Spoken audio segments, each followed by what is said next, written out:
राजा जी डीजे ब्रजेश चकिया डीजे ब्रजेश चकिया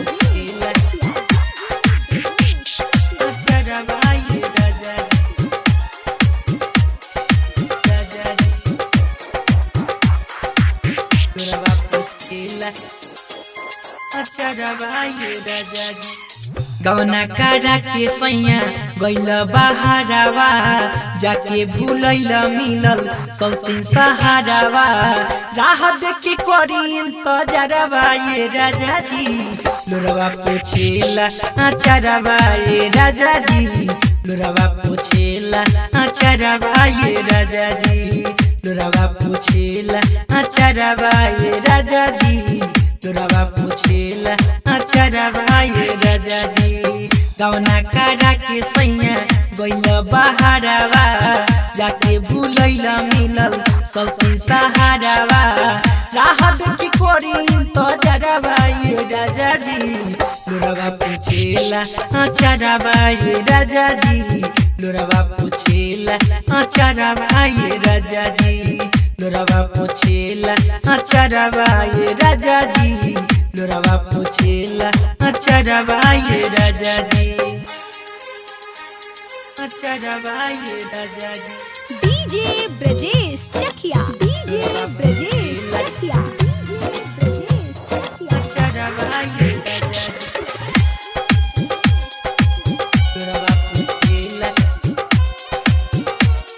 आचारवा ये राजा जी आहा कहला कि जल्दी से आई हम घरे सोची के बताई है जीवा मोर डरे कहला कि जल्दी से आई हम घरे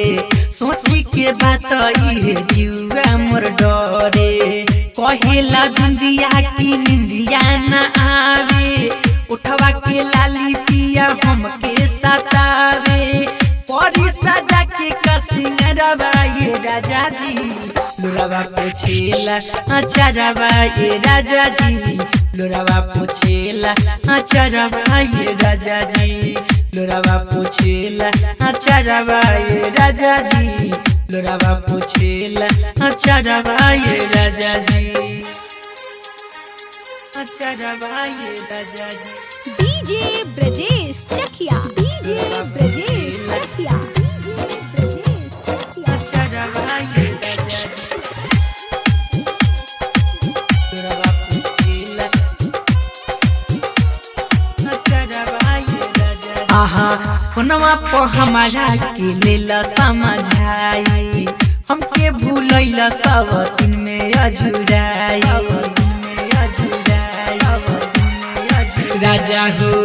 फोनवा पर हमारा के लेला समझाई हमके भूलैला सब दिन में अझुराई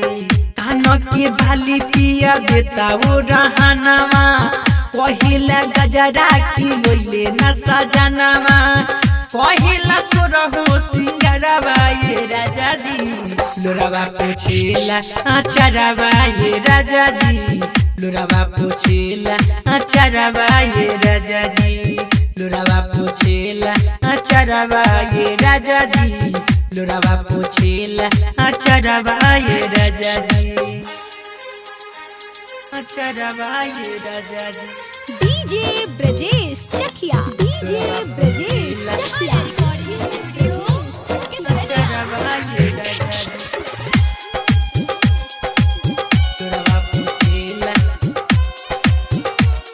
आचारवा ये राजा जी आहा गुडू गरासी सैया फसल बारे जाल में ना जाने सौतीन संगे हुई है कौना हाल में सुनना